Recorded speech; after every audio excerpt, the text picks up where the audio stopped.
ओम नमः शिवाय। हर हर महादेव। नमस्कार दोस्तों, बहुत दिन हो गए आप लोगों के साथ आया नहीं, आप लोगों के लिए वीडियो में ला नहीं पाया हूँ। उसके लिए पहले आप लोगों से मैं क्षमा याचना करता हूँ। वीडियो नहीं लाने का कारण है, मेरा अभी फ़िलहाल बहुत सारा काम चल रहा था। बहुत सारे साधक का काम मुझे करना था। जो उन लोगों का मैसेज आया था मेरे पास, उन लोगों का पैसा भी आ गया था, तो उन लोगों का काम अभी तक नहीं हुआ है। किसी का काम हो गया, मैं सामग्री नहीं भेज पा रहा हूँ। ऐसा कुछ प्रॉब्लम हो रहा है मेरा यहाँ पे, ठीक है।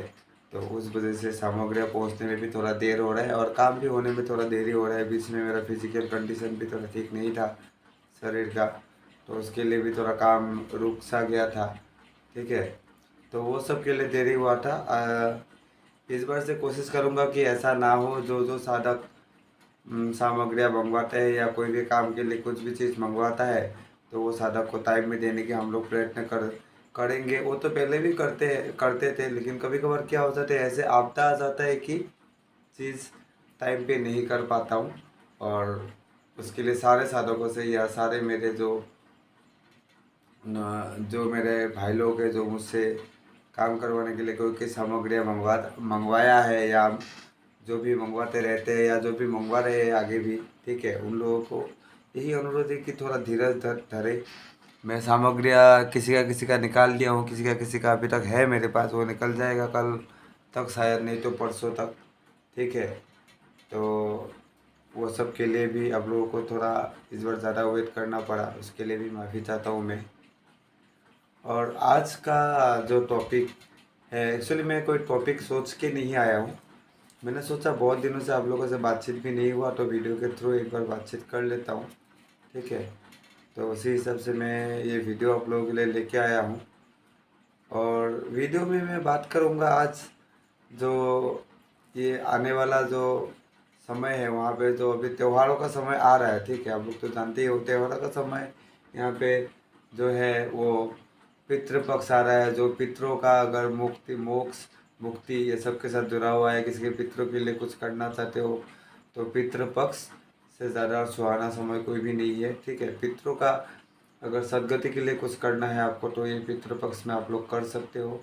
ये जो आने वाला पितृपक्ष है, जो सितंबर से शुरू हो रहा है, उसका मैं अलग से वीडियो बना के लाऊंगा। मैं इधर ही बोल रहा हूँ।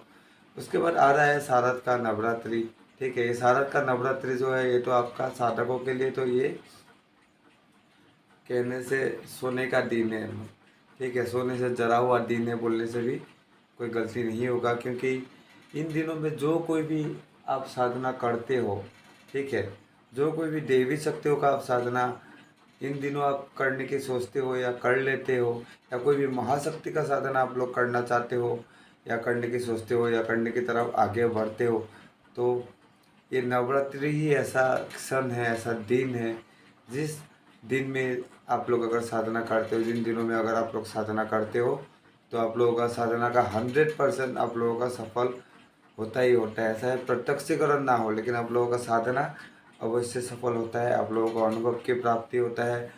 अप्रत्यक्ष रूप में आप लोगों से देवी देवता जिनकी भी आप साधना करते हो, जिनकी भी आप उपासना करते हो, जिनके भी आप जाप करते हो, इन नवरात्रि के 9 दिनों में उनका सिद्धि आपको मिल जाता है, ठीक है। और भी और बात करते हैं। जो कोई भी मेरे पास कमेंट्स आता है बहुत सारा, कि फ़ोन भी आता है, व्हाट्सएप में मैसेजेस भी आता है कि गुरुजी मैंने तो बेताल सिद्ध कर लिया है, या मेरे पास पहले ये शक्ति था, वो काम नहीं करता है, अभी बेताल सिद्ध किया है, कच्चा कलवा सिद्ध कर लिया है, लेकिन मैं उन लोग को कंट्रोल नहीं कर पाता हूँ। मेरे ही एक साधक ऐसा है जिन्होंने कच्चा कलवा सिद्ध कर लिया है, कच्चा कलवा उनसे सिद्ध हो गया है, लेकिन उसके पास कोई भी महाशक्ति का सहारा नहीं है। हालांकि मैंने उसको पहले बोला था आप पहले महाकाली का साधना करो, उसके बाद ये करो, लेकिन उन्होंने पहले महाकाली का साधना नहीं किया और ना करके सीधा कच्चा कलवा किया, ठीक है। और दूसरा कोई कोई भी मेली विद्या का जानकार भी वो साधक था, जिन्होंने मेरे से दीक्षा लेके ये साधना किया था कलवा का, और उसका सफल भी हो गया था। लेकिन अभी वो कलवा को कंट्रोल नहीं कर पाते है। कलवा अपना मर्जी से काम करता है, करना होता है करता है, नहीं करना होता है उनको उसको तो नहीं करता है, ठीक है। ऐसा सिचुएशन हो गया। अभी ये सिचुएशन क्या होता है, बहुत रिस्की सिचुएशन है, अगर ऐसा सिचुएशन क्रिएट हो गया तो।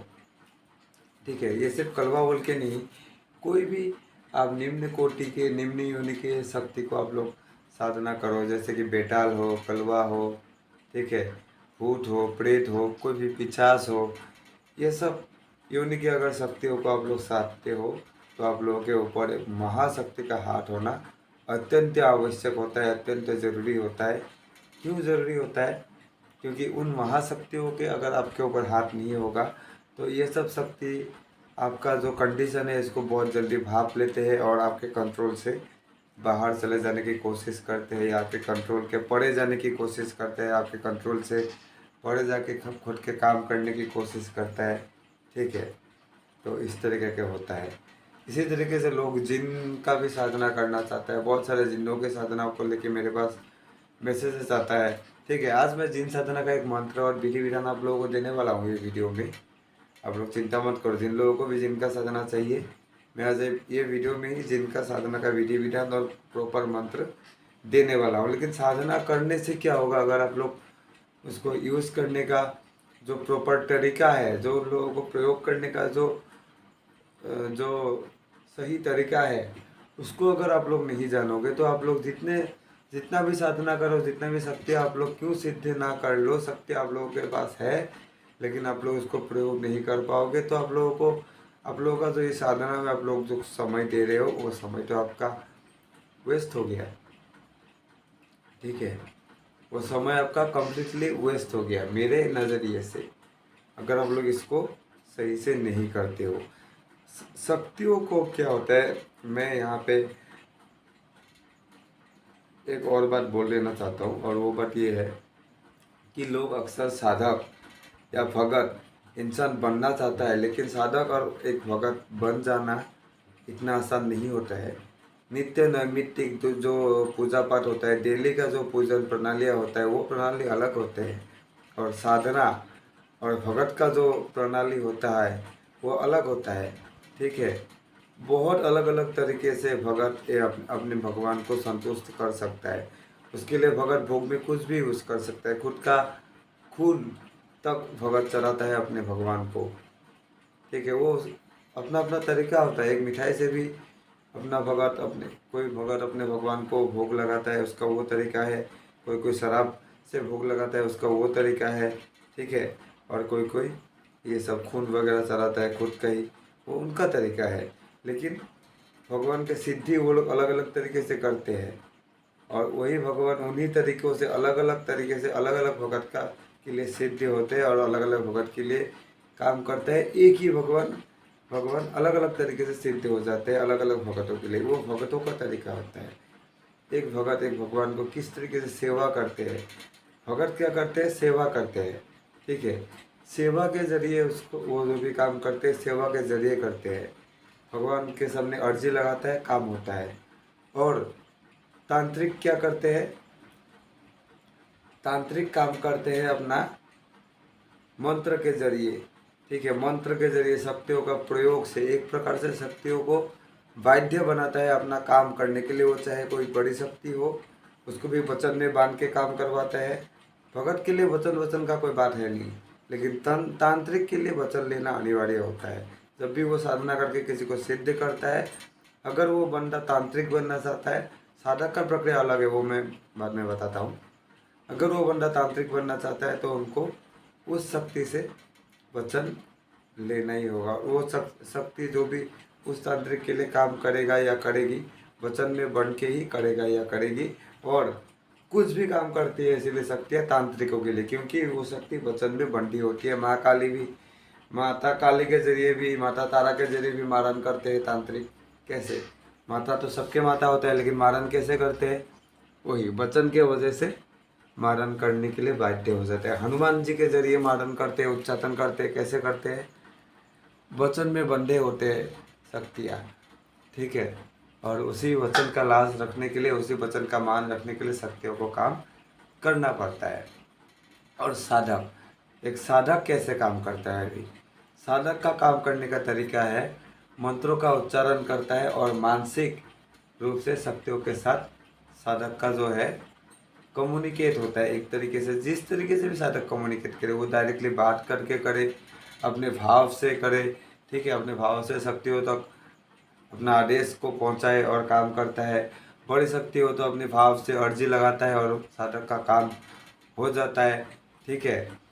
इसी तरीके से साधक का काम होता है। और उच्च कोटि के अगर आप लोग साधक बन जाएंगे तो आप लोग अपना सोच के जरिए, सोच मात्र से आप लोग किसी का भी काम आप लोग कर पाओगे। दृष्टि से ही आप लोग किसी का भी अगर ऊपर तंत्र का प्रयोग है वो काट सकोगे, ठीक है। कोई भी बाहरी ऊपरी है वो भी हटा सकते हो, कोई भी किसी का छोड़ा हुआ है, ठीक है, वो सब भी निकाल सकते हो। वो सब सिर्फ आपका खुद का जो भी आप तरीके से करोगे आपका हो जाएगा। वो होता है साधक। साधक अपना तरीका खुद बनाता है कि कैसे वो शक्तियों का प्रयोग करेंगे। भगत क्या करते हैं, भगत भी अपना तरीका खुद बनाते हैं कि कैसे वो सेवा करेंगे, किस तरीके से वो सेवा करेंगे और अपनी शक्तियों से अर्जी लगा के अपना काम निकल पाएंगे। और तांत्रिक क्या करते हैं, आदेश पे शक्तियों को चलाते हैं, ठीक है, वचन पे शक्तियों को चलाते हैं। वचन में बंधे होते हैं शक्तियाँ उनके साथ, और उनके वचन के मुताबिक, उनके कहे के मुताबिक काम करने के लिए बाध्य होता है। इसी तरीके से काम होता है। तो अभी मैं बताने वाला हूँ जिन्न की साधना और उसका विधि और मंत्र।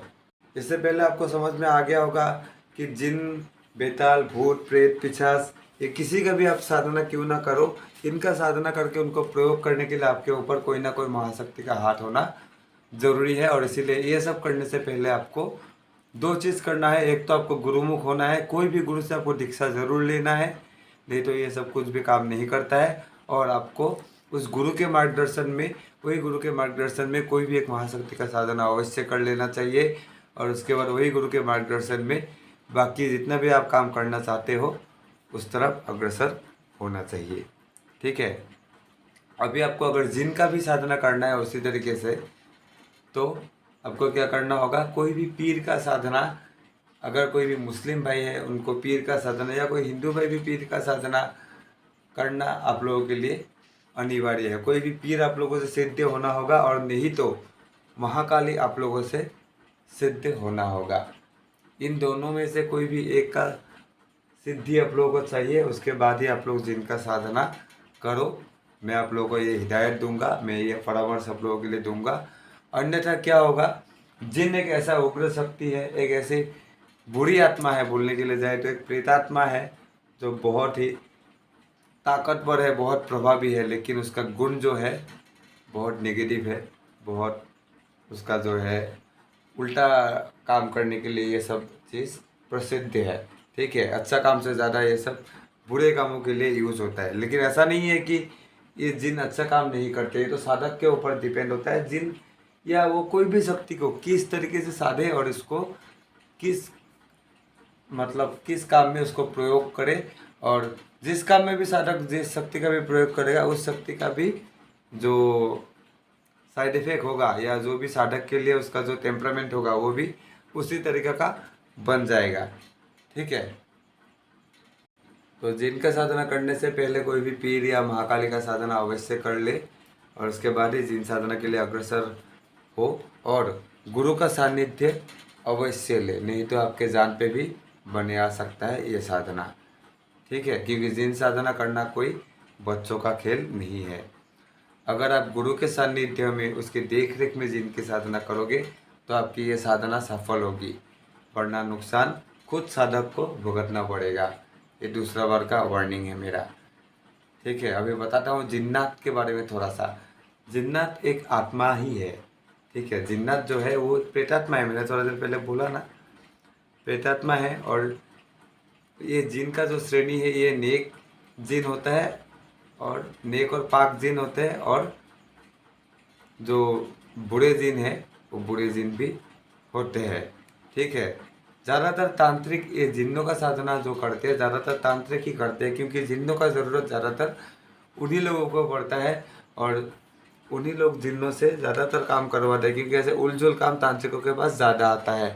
और जिन्नों का साधना करना किसी का बस का बात नहीं है, इसलिए नॉर्मल इंसान तो इस तरफ आगे डर से भी नहीं बढ़ता है, ठीक है। लेकिन एक बार अगर किसी ने जिन को सिद्ध कर लिया तो वो साधक के लिए कितना कठिन कार्य क्यों ना हो, चुटकी बजा के निकाल देता है, मतलब कर देता है। जिनको कोई कोई जिन्नात भी बोलते हैं, जैसे कि इस्लामी अमलियात में इसको जिन्नात बोला जाता है, और बहुत ही एक शक्तिशाली प्रेत, वहाँ पे भी इसको प्रेत ही माना जाता है। कुरान के अनुसार भी वो एक रूह है, ठीक है, नापाक रूहे है जिन, कुरान के अनुसार। और उसे बस में करके उसको उससे बहुत कार्य किए जाते हैं, यह है इस्लाम के अनुसार, ठीक है। और जिनको वश में करना तो सरल नहीं होता है, ये तो दोनों के अनुसार वही है। सनातनी में भी वही बोला गया है कि जिनको वश में करना सरल नहीं है, और इस्लाम में भी वही बोला गया है कि जिनको वश में करना सरल नहीं है। बहुत जो ताकतवर साधक है, ठीक है, बहुत जो परिपक्व साधक है, वही साधक जिनका साधना में आगे बढ़ सकते हैं।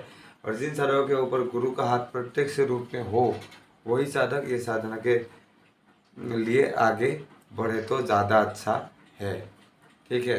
ये साधना से अभी मैं जो आपको मंत्र दूंगा और जो विधि विधान दे रहा हूँ, इसको आप लोग एला खेला मत समझो। इससे आपके सामने जिन आ जाएगा। 41 दिन का साधना है, ठीक है। 41 दिनों में आपका सामने जिन आएगा ही आएगा। 15-20 दिनों में भी आ जा सकता है, लेकिन 41 दिन में आना तो एकदम पक्का है। जिनका जो साधना का मंत्र है, वो मंत्र जो मैं आप लोगों को दूंगा, वो मंत्र सावर मंत्र है, इस्लामी तरीका नहीं है, सावर मंत्र है। सावर मंत्र के जरिए आपको इसे सिद्ध करना है। पहले मैं मंत्र सिद्ध करने का जो विधि है वो बोल देता हूँ। सर्वप्रथम आप एक चीज़ जान लो, जिनका जो साधना है वो आप घर में नहीं कर सकते हो। इसको घर के बाहर कोई भी पुराना खंडर, कोई भी बंद पड़ा हुआ मस्जिद हो, कोई भी वीरान जगह हो, कब्रिस्तान का एरिया हो, वो सब जगह में आप जिन का साधना कर सकते हो, ठीक है। ये साधना का जो समय है, वो समय है आपका मध्य रात्रि। मध्य रात्रि से आपको ये साधना शुरू करना है। ये साधना आप जितना दिन तक करोगे, मतलब 41 दिनों तक आपको पूरा ब्रह्मचर्य में रहना है और स्त्रियों से दूर रहना है। अपना खाना पीना, सोना बैठना, टोले वेले, नहाना वहाना, सबका इंतजाम आपको खुद ही करना है। मतलब जितना सामग्री आपको इन दिनों में चाहिए, जितना भी सामान आपको खुद के लिए करके लेना है। कोई भी स्त्री के सहारे से ना लेना है, ठीक है। साधना आपको जब भी आप शुरू करोगे, उससे पहले ही आपको सफ़ेद वस्त्र धारण कर लेना होगा। और आप क्या करना, थोड़ा सा कोयले का जो लकड़ी है, लकड़ी का जो कोयला है वो थोड़ा इकट्ठा कर लीजिएगा। थोड़ा ज़्यादा करके इकट्ठा कर लीजिएगा, क्योंकि उसका ज़रूरत आपको पड़ेगा धूप जलाने के लिए, मतलब वहाँ पे धुनी देने के लिए लोबान का, ठीक है। और उसके बाद मैं आपको ये जो मंत्र दूंगा, उस मंत्र को आपको क्या करना है, केवल मात्र 1000 बार जाप करना है। और जाप आप कौन सी माला से करोगे, जाप आप करोगे काली हकीक की माला से, वो भी पैशासिक विधि से संस्कारित, और नहीं तो रुद्राक्ष की माला से, और वो भी पैशासिक विधि से संस्कारित। और जब भी आप जाप करोगे, उस समय आप लोबान का धुनी दोगे, वो जो लकड़ी का कोयले है वहाँ पे। और जो साधना के लिए बैठने के लिए जो आप आसन लगा के बैठोगे, तो जिस दिशा की ओर मुँह करके आप लोग बैठोगे, वो दिशा आपका या तो उत्तर का होगा, नहीं तो पश्चिम का दिशा होगा। बैठने के लिए जो आसन आप लोग उपयोग में लाओगे, वो काले कंबल का आसन आप लोग उपयोग में ला सकते हो, ठीक है। और जब भी आप लोग जाप करोगे, उस टाइम में आपका आंखें बंद होना पड़ेगा। इसी तरीके से आपको ये साधना करना होगा 41 दिनों तक। 41 दिन के अंदर ही जिन आपके सामने प्रकट हो जाएगा। जिन प्रकट होने के बाद आपको घबराना नहीं है। जिन सफ़ेद घोड़े में बैठ के, सफ़ेद लिबास में, मतलब सफ़ेद एक प्रकार की सफ़ेद ऊर्जा के जरिए आपके सामने आएगा, जिसमें वो सफ़ेद घोड़े में बैठे हुए होंगे, सफ़ेद वस्त्र धारण किए होंगे, इसी तरीके से आपके सामने आएंगे। लेकिन उसका आंखें लाल होगा, जीभ लाल होगा, थोड़ा मूर्ति उसका जो रूप है वो उग्र हो सकता है, लेकिन आपको घबराना नहीं है। आके इस दिन आपसे उनको क्यों बुलाया है वो पूछेगा, और पूछने से आपको जिनको कारण बता के उनसे वचन ले लेना है। और बदले में जिन भी आपसे वचन लेगा, वचन में वो जो भी मांगे, थोड़ा सोच समझ के उनके वचनों पे गौर करके उनको वचन देना है। कोई भी ऐसा वचन नहीं देना है जिससे आपको फ्यूचर में जाके परेशानी हो। ठीक है, तो अभी क्या करता हूँ मैं, आप लोगों को वो जो मंत्र है वो मंत्र मैं बोल देता हूँ। आप लोग कई कई मुझे बोलते हो कि मंत्र गुरुजी लिख के दिया करो। मंत्र में लिख के इसलिए नहीं देता हूँ क्योंकि मैं जो मंत्र आप लोगों को देता हूँ वो मंत्र के ज़्यादातर मंत्र गुप्त मंत्र होते हैं। ठीक है, हम लोगों का यहाँ का आसाम बंगाल का मंत्र होता है, सावरी मंत्र होता है बहुत सारा। तो ये सब मंत्र का ज्ञान किसी को नहीं होता है और मैं नहीं चाहता हूँ कि ये सब मंत्र का ज्ञान हर किसी एरा गहरा नत्थो खेरा को हो जाए और ये लोग इसका गलत फ़ायदा उठाए। इसलिए मैं मंत्र आप लोगों को पढ़ के देता हूँ। अगर आप लोग साधक हो, अगर आप लोगों को करना है ये चीज़, तो आप लोग मेरा मंत्र में जो पढ़ता हूँ वो बहुत स्लोली पढ़ता हूँ। मंत्र आप लोग मेरा सुन के ही कंठस्थ कर सकते हो और उसमें अगर कोई दिक्कत आए तो 2-3 बार सुन लेना, रिवाइंड प्ले करके मंत्र कंठस्थ हो जाएगा। लेकिन लिख के नहीं देता हूँ क्योंकि उसके बाद क्या होता है, मंत्र चोरी होने का चांसेस भी बहुत ज़्यादा बढ़ जाता है। उसके बाद देखेंगे दूसरे भी मेरे ही मंत्र को पकड़ पकड़ के वीडियो बना रहा है, उल्टा पुल्टा अनाप शनाप विधि दे के, तो मैं ये चीज़ तो नहीं चाहता हूँ। ठीक है, तो अभी मैं मंत्र आप लोगों के लिए बोलने जा रहा हूँ, मंत्र आप लोग सुन लीजिएगा। मंत्र है माँ बादशाह सब बादशाहों के, सफ़ेद घोड़ा सफ़ेद पखार, तिल पर चढ़े जिन्नों के बादशाह, 12 कोस अगारे 12 कोस पिसारे, जो कुछ काम की कहूँ वह बजा लावे, मेरी भक्ति गुरु की शक्ति, पूरो मंत्र ईश्वरो वाचा। ठीक है, यही मंत्र है। और सावर मंत्र का जो है कभी शब्दों में नहीं जाना चाहिए। जिस तरीके से उसका शब्दों का रचना होता है उसी तरीके से उन मंत्रों का प्रयोग करना चाहिए, तभी मंत्र काम करते हैं। खुद से मंत्र को सुधारने का ज़रूरत यहाँ पे नहीं होता है, या और मंत्र का मतलब समझने का भी ज़रूरत नहीं होता है। मंत्र को बनाया ही इसी तरीके से गया है ताकि उसे आम इंसान यूज़ कर सके, साधारण जो जनमानस है उसको यूज़ कर सके। क्योंकि जो वैदिक मंत्र है उसे यूज़ करने से पहले उसको बहुत सारा कार्य करना पड़ता है, उसके बाद ही वो उत्कीलन होता है, मतलब जो कीलन रहित होता है, और उसके बाद ही वो काम करता है। लेकिन सावर मंत्र को उत्कीर्णित करने का ज़रूरत नहीं है, ये डायरेक्टली आप लोग प्रयोग में ला सकते हो। जैसे मैंने बोला उसी विधि से आप इस मंत्र के जरिए जिन्नों का सिद्धि प्राप्त कर सकते हो। ठीक है, लेकिन हड़बड़ी मत करना, ज़्यादा जल्दबाजी मत करना, गुरु आप लोग बनाना, गुरु का मार्गदर्शन में ही ये चीज़ करना। ठीक है, मंत्र दोबारा बोल दे रहा हूँ। मंत्र है माँ बादशाह सब बादशाहों के, सफ़ेद घोड़ा सफ़ेद पखार, तिल पर चढ़े जिन्नों के बादशाह, 12 कोस अगारे 12 कोस पिछारे, जो कुछ काम की कहूँ वो बजा बजा लावे, मेरी भक्ति गुरु की शक्ति, पूरो मंत्र ईश्वरो वाचा। तो यही मंत्र है और इसी मंत्र के जरिए आपको ये साधना 41 दिनों तक करना है, मेरे बोले गए विधि विधान से करना है। वीडियो थोड़ा लंबा हो गया है तो आज के लिए इतना ही। अगर कोई साधना के लाइन पे आगे बढ़ना चाहता है, नवरात्रि में अगर कोई माता काली का साधना या नव दुर्गा का साधना या भैरव जी का साधना करना चाहता है, तो मेरा जो स्क्रीन पे व्हाट्सएप का नंबर दिया रहता है वहाँ पे कांटेक्ट कर सकते हैं। यक्षिणी का अगर कोई साधना करना चाहता है ये नवरात्रि में, तो यक्षिणी का पीर ग्रुप व्हाट्सएप में बन गया है, मैं बना दिया हूँ। नवरात्रि से यक्षिणी का साधना भी शुरू हो जाएगा और 9 दिनों में ही यक्षिणी सिद्ध होगा। अगर किसी को यक्षिणी का भी साधना करना है तो मेरा जो नंबर दिया रहता है व्हाट्सएप में, वहाँ पे कांटेक्ट करके मैं इंफॉर्मेशन ले सकता है। उसका एक शुल्क होता है, वो शुल्क पे करके वो लोग मेरे जो पेज ग्रुप है वहाँ पे ज्वाइन करने से वही ग्रुप में हर किसी साधक को साधना का विधि विधान मंत्र सहित मार्गदर्शन प्रदान किया जाएगा और पर्सनली बाय फ़ोन भी मार्गदर्शन प्रदान किया जाता है मेरे यहाँ से। ठीक है, तो आज के लिए इतना ही। आशा करता हूँ वीडियो अच्छा लगा होगा। अगर वीडियो अच्छा लगा तो लाइक और शेयर करने के लिए नहीं भूलिएगा। चैनल अगर अभी तक सब्सक्राइब नहीं किया है तो सब्सक्राइब भी कर लीजिएगा। तो आज के लिए इतना ही। ओम नमः शिवाय, ओम नमः शिवाय, ओम नमः शिवाय।